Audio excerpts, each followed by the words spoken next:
Sidney Crosby and Mike Sullivan will face off in the Four Nations title game on Thursday, and Kelsey Surmacz of the Hockey News is here to preview that game, plus dive into a whole bunch of other topics surrounding the Pittsburgh Penguins right after this.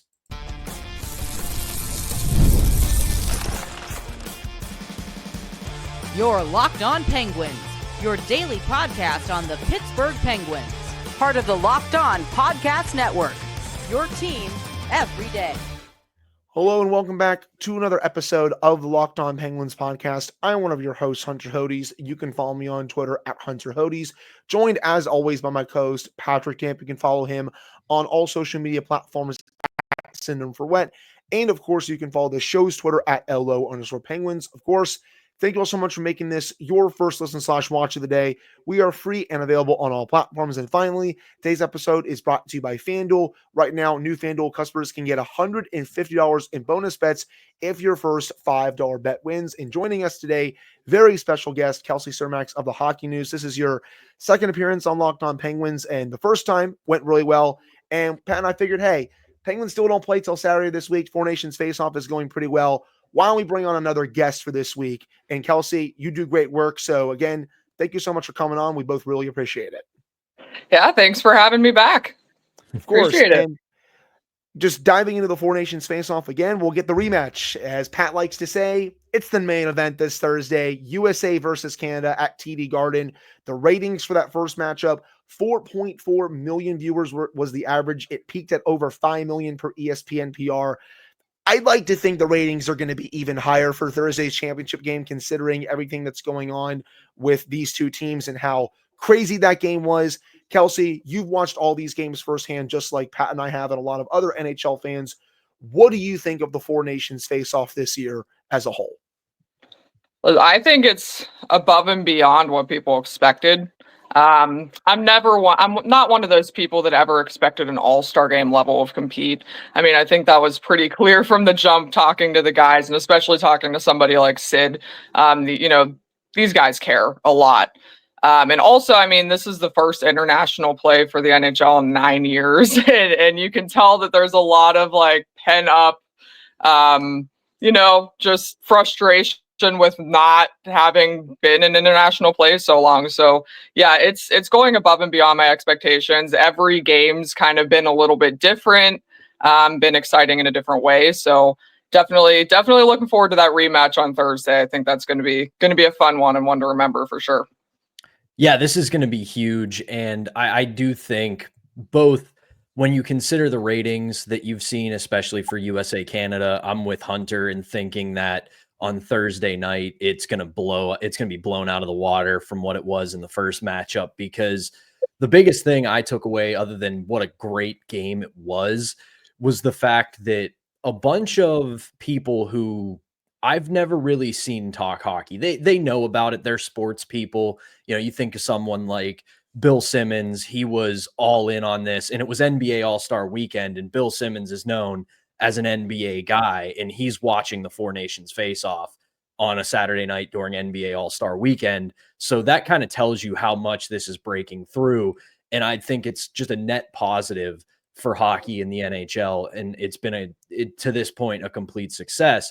But the thing that we're here for, we're not going to pontificate about what this means culturally, what it means for the NHL, what it means for the growth of the sport. We got to talk about the sport itself. So we know that couple injuries on the USA side, couple injuries and illnesses on the Canada side. What are you looking for when it comes to this championship game? Because we know how high octane and awesome that first game was, but now stakes are raised. There's a gold medal on the line. There's bragging rights on the line. There's history on the line, because we all remember 2010. USA is able to get the win in the preliminary round, but they can't get it done in the gold medal game. Thanks a lot, Crosby. We still haven't forgotten. So what are you looking for both Team USA and Team Canada on Thursday when they go head to head for the championship? Yeah, I'll start with Team Canada. So first of all, I mean, I think they're going to come out a lot better in this one. I think not having Cale Makar for the first one really hurt them. In the first matchup against Team USA, they just couldn't generate much offensively. And credit to Team USA. I mean, they played really stingy defensive hockey. And that's kind of part of their identity. So they also played really physical. I think Canada is going to have a little bit better of a game plan going into this one, against that type of team. But also on the USA side, I mean, I think the injuries are going to play a huge part here because we don't know the status of Austin Matthews. We don't know the status of Charlie McAvoy, which, by the way, he was admitted to a hospital in Boston. There were reports by Frank Saravalli that he was undergoing testing for an infection. So hopefully, I mean, they're both good to go for Team USA because McAvoy was huge in that first matchup on Saturday. So I think on the USA side, it really, really depends on the health of those guys because I think you take McAvoy, you take Matthews out of the equation. That's, a huge blow to Team USA, especially with the way they're trying to play. But I kind of half expect Sid to come up pretty big in this one. I think he's probably going to be, the guy leading the way for Team Canada again. He's led the tournament in points so far, along with Zach Werenski. And just by the way, I mean, what an incredible feat for a 37-year-old in this tournament. He's the oldest guy there, leads the tournament in points in round robin play, among guys that are a decade his junior. So really impressive stuff from Sid. But I actually, as far as a prediction, I predicted a 5-4 U.S. win in overtime, and I'm going to stick by that. So looking for an overtime game here. I think everybody wants to see that. 3-on-3 for the championship. I think that'd be even more chaotic than just the regulation win, but I'd still sign up for it. I'm still going to stick with Team USA to win this as well, Pat. I think you're the same way. We both predicted the U.S. to win when this tournament got started. I don't think we're changing that now with the way this tournament has gone, but that's just me. Going back to what you said, Kelsey, about Sidney Crosby, I tweeted this yesterday. It feels like at times he can barely even lift his arm. Like it looks like that he's playing hurt, but he still has 5 points in 3 games. It goes to show how high of a level he's playing at. Pat and I were discussing this before we started recording today with you, like the hit that he had on Mikhail Granlund, and then after that to score the empty netter. Dude's doing that with a banged up arm. It's just crazy. It goes to show how much this tournament means to him and how much playing for Team Canada continues to mean to him. I mean, he's not going to be playing for this country that much longer. I mean, he's obviously going to play at the Olympics in 26. We'll have to see about the World Cup of Hockey in 28. Outside shot at 2030 in the Olympics, but the end is near now with him playing for Team Canada and in the NHL as a whole. And to see him put it all on the line like this, it was awesome. Yeah, I mean, and I'm going to say this, Hunter, to your point, I am sticking with Team USA, but I know our Canadian friends and listeners are going to give me grief for this, but I need to know the extent of the injuries until we get to Thursday, because this isn't no-name players. You know that Austin Matthews is dealing with something. He's arguably the best goal scorer in hockey right now. The Tkachuk brothers both have some bumps and bruises. We don't know how severe they are. And we saw what an impact they had on the game in the preliminary round, whether it was the fights, whether it was the fact that they were absolute menaces outside of that. And Kelsey brought it up. McAvoy was a huge part of their defensive effort against Team Canada in the first game. So it's not like we're talking about a couple guys who you barely noticed in that game. We're talking about some key contributors, and it's not an excuse because it's best on best. These are absolutely stacked teams, but when some guys at the top of your roster might not be at 100%, it can really affect the outcome of the game. But still, I am going to stick with Team USA because for some reason, John Cooper thinks that Jordan Binnington is playing well. And I know that a coach is not going to come out and bury a goaltender, especially in a short tournament. You want him to have confidence. You want him to think he can do it, but you still look at that goaltending disparity. And it feels like in this tournament, and Kelsey, I want your thoughts on this, that Connor Hellebuck has beaten the falls apart in big game allegations. Jordan Binnington, on the other hand, it kind of feels like Canada's winning in spite of him. Yeah, I would agree. And especially you look at the game against Finland yesterday. I mean, they gave up 2 goals in 23 seconds at the end there. You know, I question Canada's goaltending situation as well, but I think I'm kind of still in the vein of keeping him in there just because he's the goaltender they've been riding the whole time. I know I've seen some people say that maybe they should give Adin Hill a go. But honestly, I think at this point, bringing in, you know, a cold goaltender isn't going to really do them any good. But Connor Hellebuyck's been unbelievable. I mean, he's showing why he's the best goaltender in the world right now. You know, he's making the timely saves. He's keeping everything close. He's not giving up very much. And, you know, he's not giving too many second chance opportunities either. His rebound control has been stellar, as it usually is. So it's tough for me to see the Canadians beating Hellebuyck more than a few times. I think there might be, like I said, I predicted 5-4. I think they might get a few past him. And especially depending on, you know, the defensive situation, as you said, McAvoy is just a huge part of that. And the Tkachuk brothers too. I mean, Mike Sullivan said that he doesn't expect Brady Tkachuk to be too serious. And Brady Tkachuk said he expects Matthew Tkachuk to play. So, you know, we'll see what happens with them. I would have to expect both of them to be in the lineup, which should help on the defensive side a little bit. But, you know, it's tough to beat Hellebuyck. And at the end of the day, goaltending is the ultimate, you know, X factor in these kinds of games, I think. Yeah, he's got to continue to beat the big game allegations, especially in this one with everything on the line. I think that both the Tkachuk brothers will play on Thursday. I think Matthews will play as well. With McAvoy out, that one definitely stings. But hey, is that Quinn Hughes music calling here? Are they going to somehow find a way to finagle him into the championship game? I think it's probably more unlikely than it is likely, considering that he was banged up to start this tournament. But hey, you have to at least throw it out there a little bit, right? But I think that'll do it for this first segment. Coming up in the second segment, we're going to discuss more about the Four Nations face-off and get Kelsey's thoughts on how Rickard Rakell and especially Erik Karlsson looked for Team Sweden. I kind of feel bad for Team Sweden considering that they never lost in regulation and they're not playing in the title game. But that's all coming up in the second segment. But before we get to that, we got to tell you about our first sponsor, and that is SelectQuote. In sports, having a winning strategy is everything. It's how the best teams make it to the Super Bowl, the World Series, and the Olympics. The same goes for life. Having a strategy like life insurance from SelectQuote can protect your financial legacy and keep your family's future secure. SelectQuote makes it easy to find the perfect life insurance policy. As one of America's leading insurance brokers with nearly 40 years of experience, they have helped over 2 million customers find $700 billion in coverage since 1985. What sets SelectQuote apart is their personal touch.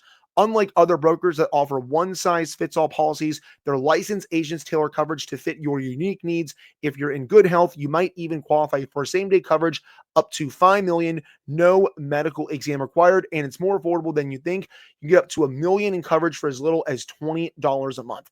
Get the right life insurance for you for less at selectquote.com/lockedonnhl. Go to selectquote.com/lockedonnhl today to get started. One more time, selectquote.com/lockedonnhl. That's SelectQuote. They shop, you save. All right, we're back here on this episode of the Locked On Penguins podcast. I'm one of your hosts, Hunter Hodes, joined by my co-host, Patrick Damb, and special guest, Kelsey Surmacz for today. So, Kelsey, as I alluded to, I feel really bad for Team Sweden after this tournament. I felt they played really well in all three of these games. They take Canada to overtime. Rickard Rakell even sets up Mika Zibanejad for a really glorious chance to beat Canada. Jordan Binnington gets over to make the save, probably the best save of the tournament from him, in my opinion.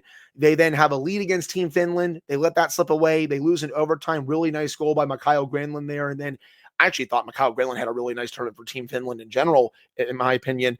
And then they were able to beat Team USA 2-1 on Monday. So they get a win.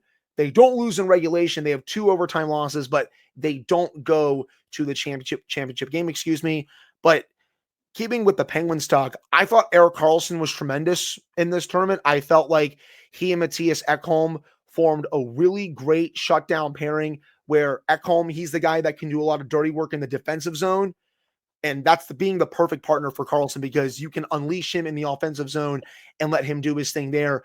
And shout out to the Swedish coaching staff. They were able to unlock Karlsson's ability in the offensive zone to a degree that we really haven't seen as much from Mike Sullivan. And I even tweeted this on Monday.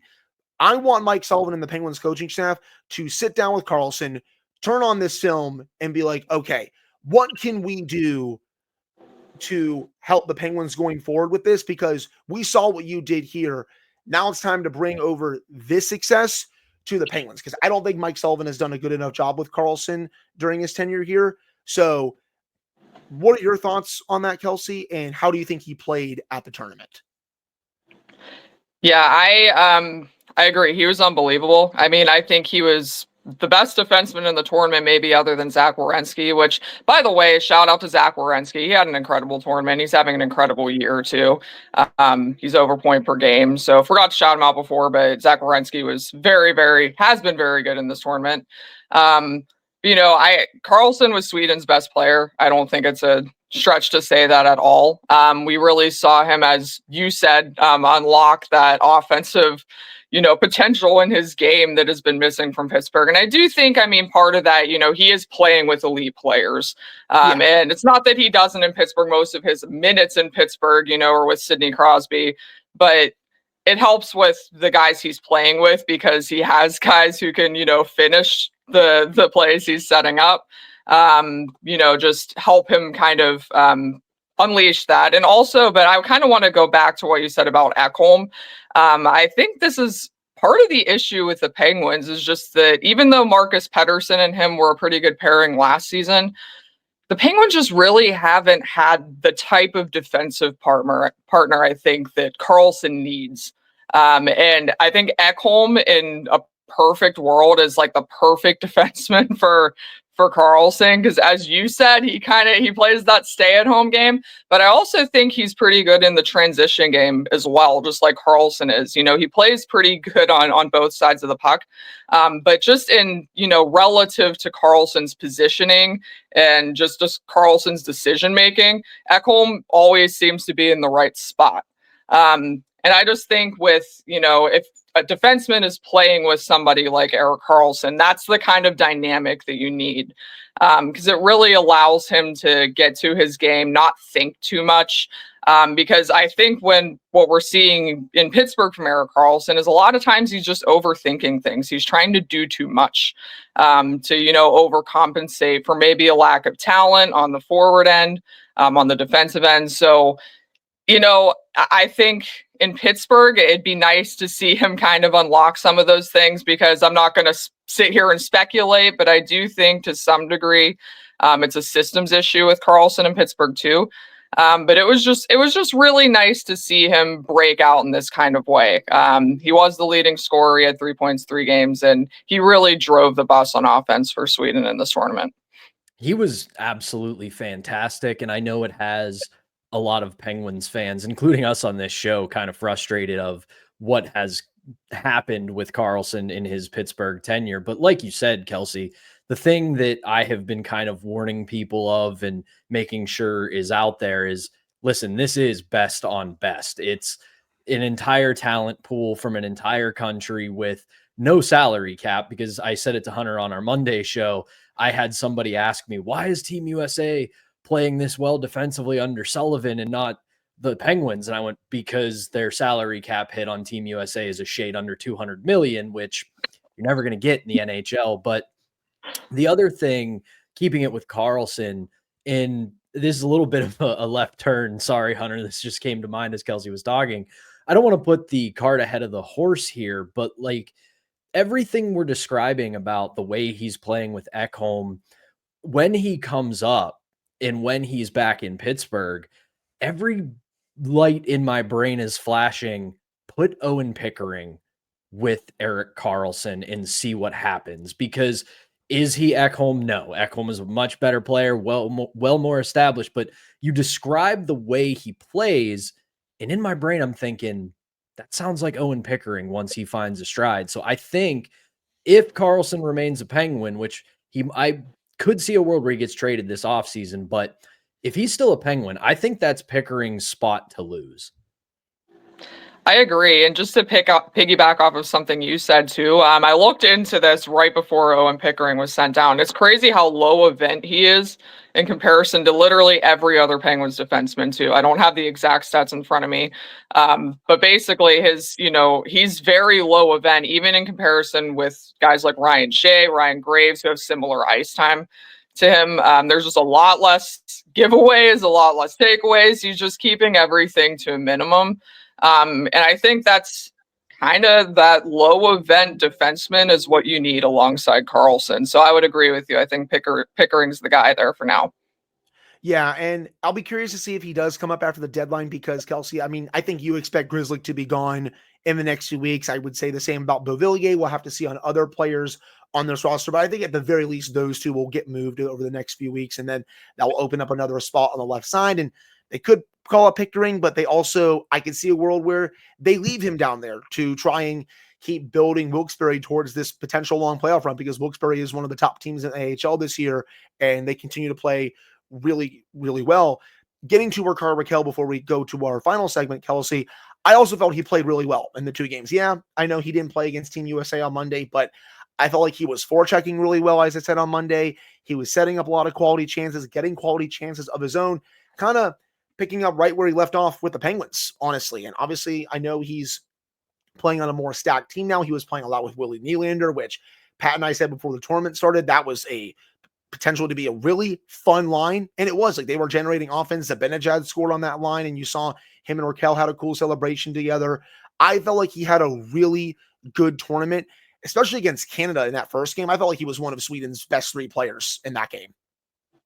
Yeah, absolutely. And that screen, in the first game against Canada was awesome. And we've seen him do that in Pittsburgh too. I mean, I think an underrated part of Rakell's game is just his ability to distract goaltenders. I mean, his ability in front of the net. He has really good deflection ability. He didn't deflect it there, but he kind of drew Gustafson's eye enough to kind of just follow him, or not Gustafson. Oh my gosh. Binnington. Yeah. Sorry. But he drew Binnington's eye enough, just enough to kind of provide that screen and open the way for that goal. So that was awesome. He also did some really good work down low and along the walls in that game, which I mean, we see consistently from him in Pittsburgh as well. And he didn't play in that last game because of illness, which was released by Team Sweden. But, I mean, I think he didn't produce to the level I expected him to in this tournament just because of his placement on the first line and with Willie Nylander. But, I mean, Rakell's a good player on his own. And I think this is kind of something, I mean, I'm not comparing him to Jake Gensel. Jake Gensel's the better player. We heard for years in Pittsburgh about how Jake Gensel's a product of Crosby and et cetera, et cetera. I mean, I think we're seeing that Rakell actually has the ability to generate a little bit of on his own. And, that isn't something historically in his career that he's been able to do to a high degree, but he was doing a lot of little things during that tournament. He was also very physical. He played with a lot of physicality. Again, something we see with the Penguins, but all those little things added up to, success for Sweden in his minutes. So I was impressed with the way he played. And I think, give him somebody like Sid who can set him up to finish those plays. He scores a lot, but he had a good couple opportunities of his own too. He just didn't finish. So definitely a good showing from Rakell, and you hope that he can kind of make the Olympic team without any issue next year.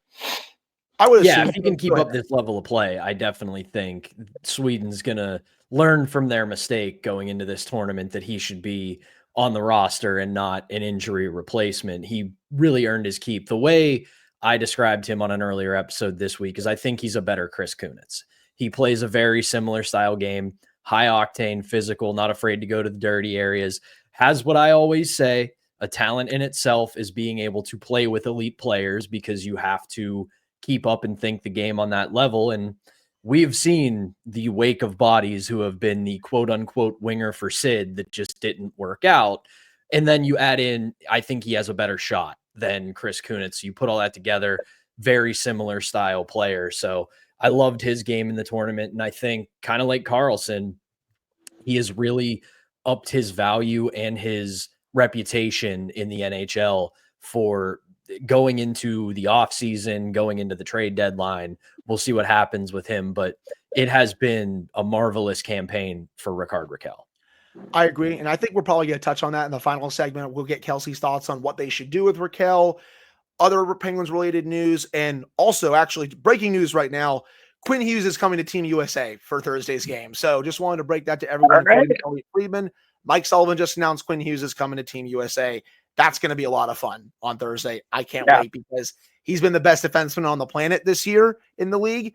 And it's nice that he's a lot more healthy right now compared to where he was about a week and a half ago. But that will do it for the second segment. Coming up in the final segment, we're going to discuss Kelsey's thoughts on what the Penguins should do with Rakell, any other moves they should make, and also something interesting to keep an eye on with the Ducks continuing to scout Wilkes-Barre for the last week or so. We're going to get Kelsey's thoughts on that. But before we get to that, we got to tell you all about our final sponsor, and that is FanDuel. When the game tips off, the NBA action is just getting started, and there is no better place to get in on it than FanDuel, America's #1 sportsbook. With FanDuel, you can place live bets throughout the game, so even if you miss the opening tip-off or want to bet on a fourth quarter comeback, you can stay in on the action.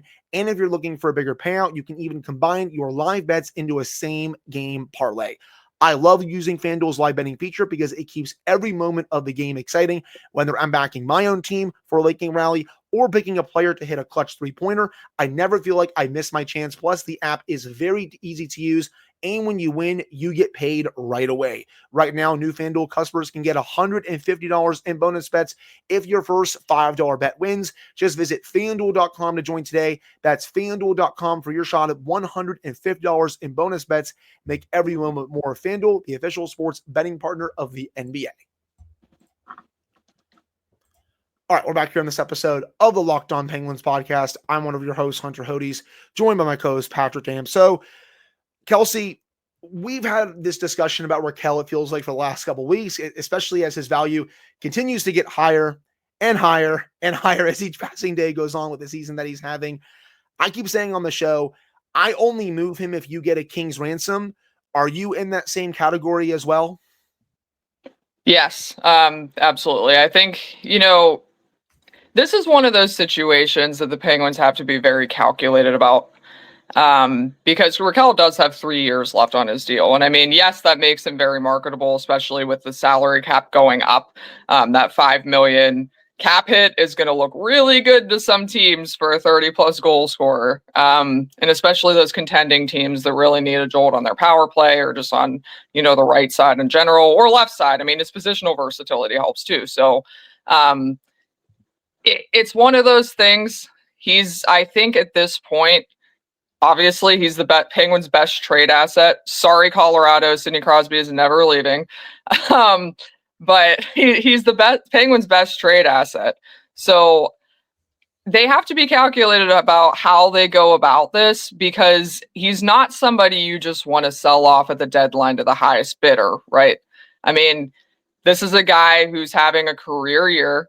And, even if you say you wait till summer, I mean, another thing to be considered here is that Kyle Dubas has kind of said that he's willing to move that conditional first-round pick. And you can picture kind of where that could go in the summer, potentially, especially, depending on where that pick lies, because if you package Rickard Rakell on that conditional first-round pick, you can get a pretty good return for that. So, I mean, I think I'm in the camp of at least wait till summer, unless there's a deal that absolutely blows Dubas away and he can't pass it up. I think that's the thing, because I think in this kind of situation, you need NHL talent in return for Rakell. I don't think this is a situation where they're going to be trading him for more picks. They're just going to be trading him for a futures-oriented trade. I mean, Kyle Dubas has made it clear that they're rebuilding on the fly. And, you have a couple options with Rakell there. Do they keep him into next season just to see where this team's at and see if he can be a part of that bridge to, their new crop of young players? Do they deal him for that elite young player that Dubas has been talking about? I think this situation's tricky because as valuable as Rakell is for a contending team at $5 million, he could be just as valuable for the Penguins as soon as next season if all goes right, but even in that season after. So this is something they really have to go about in a calculated way. They're not just going to throw him away for the best deal at the deadline or for futures. This is definitely going to be something that they're going to be very careful about and make sure they get the return that they want. That's the camp that I've been in, is wait till the summer. One, you don't want to have a second year in a row where you trade away Crosby's best winger. I mean, even if this team is going nowhere, you at the very least want to send that message to Crosby that, yes, we are going to take care of you.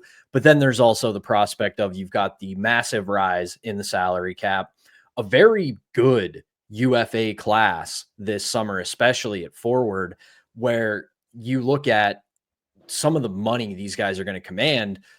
Rickard Rakell becomes a very intriguing option at $5 million rather than having to spend 7, 8, 9+ million in multiple years on a guy, when you can just trade some assets to get Rickard Rakell. But you brought up the conditional first that they have, and obviously everything else. I don't want you to burn the article. I want people to go to the Hockey News and read it.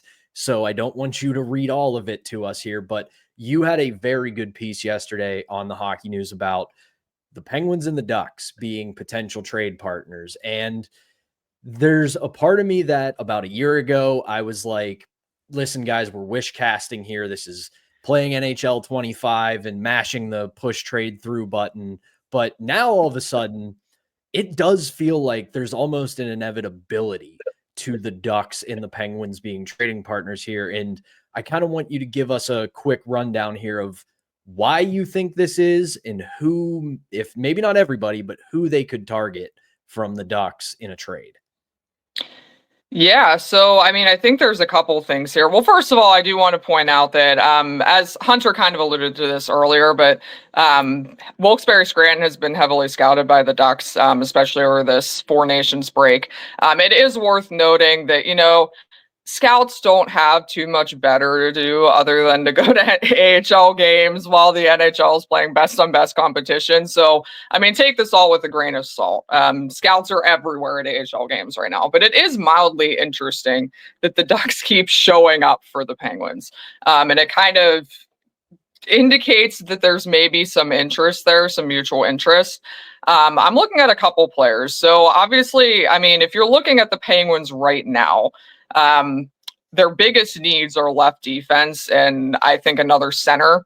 I think we're reaching the point where they need to start thinking about maybe getting a second line center, because Malkin is entering the final year of his contract. And, I'm definitely not somebody who's saying they need to move Malkin to the wing. But, in his last season, or what is presumed to be his last season, and just where his career is at right now, that might not be the worst thing if the Penguins can get, an elite young center. And the Ducks have a couple of those high upside guys. Now, I know Trevor Zegras is a popular name. I'd be a little worried with his injury history and just, his lack of production the last couple seasons, probably related to that. He's only played, I think, 63 games over the past 2 seasons. So, you kind of, and his cap hits 5.75 million. So, I think that's somebody. I'm not necessarily throwing a first round pick for him, but if you can get a nice, a good package, for Zegras, that's somebody I'm looking at if I'm Kyle Dubas. I'm looking at some of their young defensemen. If the Ducks have something, they definitely have a lot of young defensemen, and actually a surplus of them, and they still have a couple prospects on the horizon too. Minchikov is obviously a really big name, and somebody that I think is not getting enough attention necessarily on the trade block, only because, as I said, they have a couple guys that are outperforming him this season. He is only 21 years old. It's going to cost a lot to move him, I think. But I think he's somebody you take a chance on. He showed a lot in his rookie season last year. He has enough size to probably develop more of a physical game and more of a two-way game. So I'm curious to see if the Penguins can kind of develop him. And if he can become, one of those top 4 lefty guys, because as of right now, he's kind of blocked by a couple other younger guys that are outperforming him in Anaheim. So I would keep an eye on that. He's somebody I'd give up a first for if I'm Dubas. But I think the big potentially interesting name is Mason McTavish. Because if you're the Ducks, obviously you want to keep this guy because he has a really solid future ahead of him, I think. But if you have your coach calling you a third line player, and I don't have any inside information here, but there seems to be a little bit of a feeling that there's not necessarily a commitment for him to stay in Anaheim. So if the Ducks kind of feel that on the horizon and they don't think they're going to be able to lock up this guy long term, I think he's someone you sell right now for a team that's rebuilding still, and get as much as you can for him right now to make sure that that doesn't hamper, their rebuild efforts. So he's a guy I keep an eye on. If they can get somebody like him, he can be a second line center for this team. And just a side note too, just real quick, I could kind of see, because McTavish is a high IQ player. He plays physical. He goes to the net. He has a wicked shot too, a wicked one-timer that would be really good for the Penguins power play. I could see him thriving alongside another high IQ playmaker like Rutger McGroarty, just kind of looking ahead a little bit. I could see that being a really lethal combination. So those are the 3 guys I'm looking at, but they definitely have a few others to keep an eye on as well. Yeah, I would sure love to see the mix together in Pittsburgh, but that was, I couldn't let that pass without making that stupid pun. Sorry. That's okay, Pat. I don't mind. I probably interrupted you at the start there. That's the second time I did that during today's show, so I apologize on that. But yeah, Mintyukov would be the one that I would target from their back end. McTavish would be a lot of fun. I would trade the conditional first for him, in my opinion. He can help you now, well into the future. He'll get a pretty big pay raise, but the cap's going up. They're still going to have a boatload of cap space these next couple of years. So I would be totally okay with that. That's someone who could really make a high impact for you as you usher in this new wave of Penguins hockey. But just to end the show, Emil Benstrom and Joel Blomqvist have been called back up to the Penguins. Tristan Jarry goes back down to Wilkes-Barre. There were so many people, Kelsey, that freaked out about this about a couple weeks ago. Don't really understood why. Jarry was just kind of getting a vacation. He wasn't going to be getting games up here in Pittsburgh during the break. Now he goes back down to Wilkes-Barre. He'll be getting some games down there with Philip Larson now that he's back healthy, and then Murashov, he'll be in Wheeling. So very expected news here, I think, for the Penguins. But Pat or Kelsey, do you have anything else to add here before we wrap up? No, all good for me. Kelsey, appreciate you coming back on again, and let everybody know where they can find you, what you're working on, and anything you want to plug. Yeah, absolutely. So you can find me on the Hockey News Penguins website. I write there daily, so check that out. I also have a podcast called Pucks and That you can check that out as well. So yeah, those are the 2 main things. And over at Pucks and That, me and Hannah Kirkell, who writes for Vegas Hockey Now, she's doing a lot of good work too. So I just wanted to give her a quick shout. But yeah, Hockey News Penguins, find me there, and you can find me on X at Kelsey_Surmacz4. Same thing on Blue Sky without the underscore. Yep. Kelsey does great work. Hannah does great work. And Kelsey, once again, thank you so much for coming on today's episode. We both really appreciate it. And Pat and I will be back with another show for you all on Wednesday to get you all set for the rest of the week with the 4 Nations, do Warrior Helmet Wednesday. Pat, I think we can still do a Warrior Helmet, even though the Penguins haven't been playing. I think we can kind of sneak one in there for the 4 Nations, maybe give one to Mike Sullivan, Rickard Rakell, Erik Karlsson. We'll figure that out going into Wednesday. I think we might have some candidates for our weekly MVP. I think so. Just a few. Don't forget that Sidney Crosby guy either. Of course. Yeah. I think he's probably the favorite right now, if I had to guess. But yeah, we'll get to that on the Wednesday episode. But again, thank you all so much for tuning in. We appreciate it. We'll be back on Wednesday.